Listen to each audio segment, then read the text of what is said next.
નમસ્તે મિત્રો, મારું નામ રેખા છે. મારી ઉંમર અત્યારે 28 વર્ષની છે. હું એક નાનકડા ગામમાં જન્મી અને ઉછેરી. મારું બાળપણ ગરીબીમાં પસાર થયું હતું. ઘરમાં પૈસા તો શું, ઘણીવાર પૂરતું ખાવાનું પણ મળતું નહોતું. મારા પિતા ખેતરમાં મજૂરી કરતા અને મા ગામના ઘરોમાં કામ કરવા જતી. છતાં તેઓએ મને ક્યારેય દુઃખ અનુભવવા દીધું નહોતું. હું નાની હતી ત્યારે જ સમજવા લાગી હતી કે ગરીબી કેટલી મોટી વસ્તુ છે. ઘણી વખત હું સ્કૂલથી આવતી ત્યારે મારી મા થાકી ગયેલી આંખોથી હસીને કહેતી, બેટી તું ભણજે, તારો સમય સારો આવશે. પણ ભાગ્યે કદાચ મારા માટે કંઈક અલગ જ લખ્યું હતું. હું માત્ર 18 વર્ષની હતી ત્યારે મારા લગ્ન થઈ ગયા. મારા પતિનું નામ દીપક હતું. દીપક પણ ગરીબ પરિવારનો જ હતો, પણ દિલનો ખૂબ સારો માણસ હતો. તે ખેતરમાં મજૂરી કરતો. સવારે વહેલી સવારથી સાંજ સુધી તે ખેતરમાં કામ કરતો અને ઘરે આવીને મારી સાથે હસતો, વાતો કરતો. ગરીબી હોવા છતાં અમારા ઘરમાં પ્રેમ હતો. થોડા વર્ષ પછી અમારા ઘરમાં એક નાનકડી પરીની આવક થઈ. અમારી દીકરી પિંકી જન્મી. તે દિવસ મારી જિંદગીનો સૌથી ખુશીભર્યો દિવસ હતો. દીપક તો એટલો ખુશ હતો કે આખા ગામમાં મીઠાઈ વહેંચી. તે કહેતો, મારી દીકરી રાજકુમારી બનશે. જીવન ધીમે ધીમે આગળ વધી રહ્યું હતું. ગરીબી હતી પણ આશા પણ હતી. પણ એક દિવસ એવો આવ્યો કે મારી આખી દુનિયા તૂટી પડી. તે દિવસ સાંજે મને આજે પણ યાદ આવે છે તો હૃદય કંપી જાય છે. દીપક હંમેશાની જેમ ખેતરમાં કામ કરવા ગયો હતો. બપોર પછી ગામમાં અચાનક હાહાકાર મચી ગયો. કોઈ દોડીને મારા ઘરે આવ્યું અને કહ્યું કે દીપકને સાપ કરડી ગયો છે. હું ગભરાઈને ખેતર તરફ દોડી ગઈ. ત્યાં દીપક જમીન પર પડેલો હતો. લોકો તેને બચાવવાનો પ્રયત્ન કરી રહ્યા હતા, પણ બધું વ્યર્થ હતું.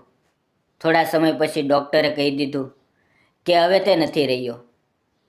તે ક્ષણે મને લાગ્યું કે મારી દુનિયા જ ખતમ થઈ ગઈ.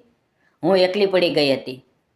મારી ગોદમાં નાની પિંકી હતી અને આગળ આખું જીવન પડ્યું હતું.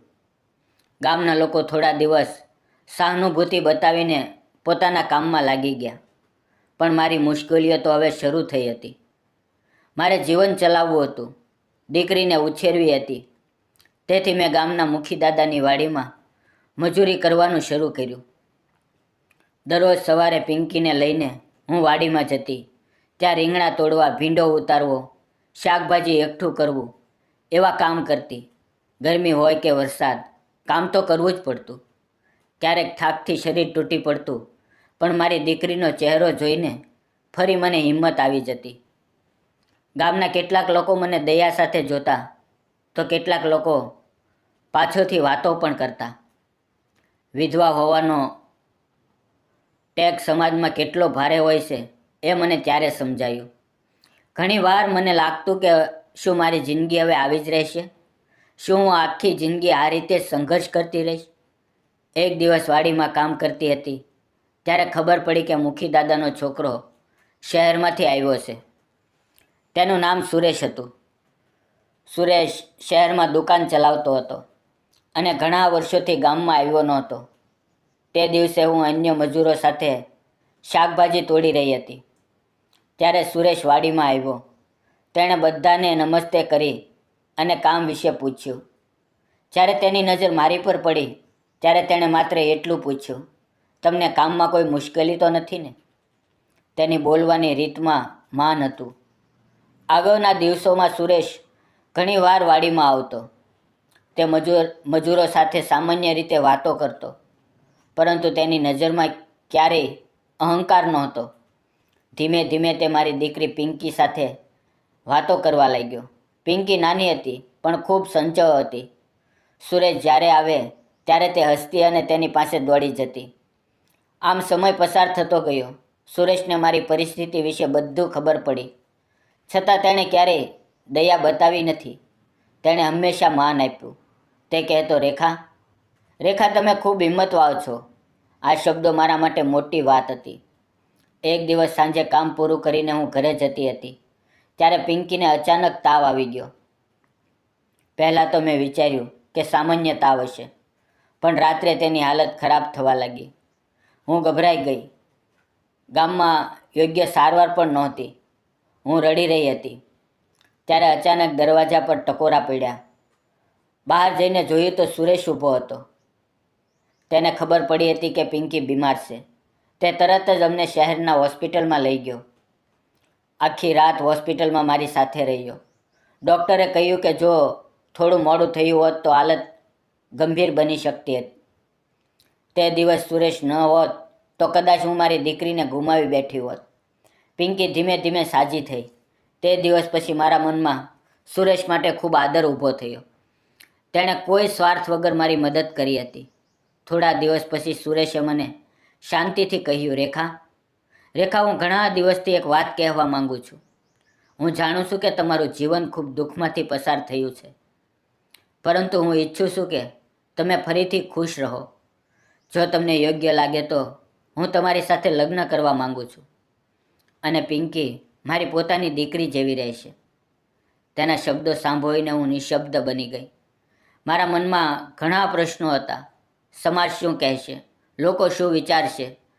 પરંતુ પછી મેં વિચાર્યું કે જે માણસે મુશ્કેલીમાં મારી મદદ કરી, મારી દીકરીને બચાવી, તે ખરેખર સારો માણસ છે. થોડા દિવસ વિચાર કર્યા પછી મેં હા કહી. મુખી દાદા પણ ખુશ થયા. ગામમાં સાદાઈથી અમારા લગ્ન થયા. કોઈ ધામધૂમ નહોતી, પણ દિલમાં શાંતિ હતી. આજે મિત્રો ઘણા વર્ષો પછી હું જ્યારે મારી જિંદગી તરફ પાછું ફરીને જોઉં છું, ત્યારે લાગે છે કે કદાચ ભગવાને મને બીજી તક આપી હતી. સુરેશે માત્ર મને નહીં, મારી દીકરીને પણ સ્વીકારી. આજે પિંકી તેને પપ્પા કહીને બોલાવે છે, અને તેના ચહેરા પર જે ખુશી છે તે જોઈને મને લાગે છે કે મારી તમામ પીડા વ્યર્થ નહોતી. આ કહાનીમાંથી હું માત્ર એટલું કહેવા માંગુ છું કે વિધવા કે વિધુર વહુ કોઈ શ્રાપ નથી. જીવનમાં દુઃખ આવે છે, પરંતુ એનો અર્થ એ નથી કે ખુશીનો દરવાજો સદાકાળ માટે બંધ થઈ જાય. દરેક વ્યક્તિને ફરીથી પ્રેમ અને સન્માન સાથે જીવવાનો અધિકાર છે. સમાજે આવા સંબંધોને સમજવા જોઈએ અને સ્વીકારવા જોઈએ, કારણ કે સાચો સંબંધ એ જ છે જેમાં માન, વિશ્વાસ અને લાગણી હોય. મિત્રો, વિડીયોમાં આવેલા નામ, પાત્ર અને ઘટના ફક્ત કાલ્પનિક હતા. તેનો કોઈ પણ વ્યક્તિ, જાતિ કે ધર્મ સાથે સંબંધ નથી. આ વાર્તા ફક્ત મનોરંજન અને શૈક્ષણિક ઉદ્દેશથી બનાવવામાં આવી હતી. સમાજ જાગૃતિનો સંદેશ આપવા માટે બનાવવામાં આવી હતી. તેને અન્યથા ન જોશો. ફરી મળશું મિત્રો એક નવી વાર્તા સાથે આવતીકાલે. ત્યાં સુધી આવજો, અને જતાં પહેલાં વિડીયોને લાઈક અને તમને આ વાર્તા કેવી લાગી કોમેન્ટ બોક્સમાં જરૂર કોમેન્ટ કરીને જણાવજો. ધન્યવાદ મિત્રો.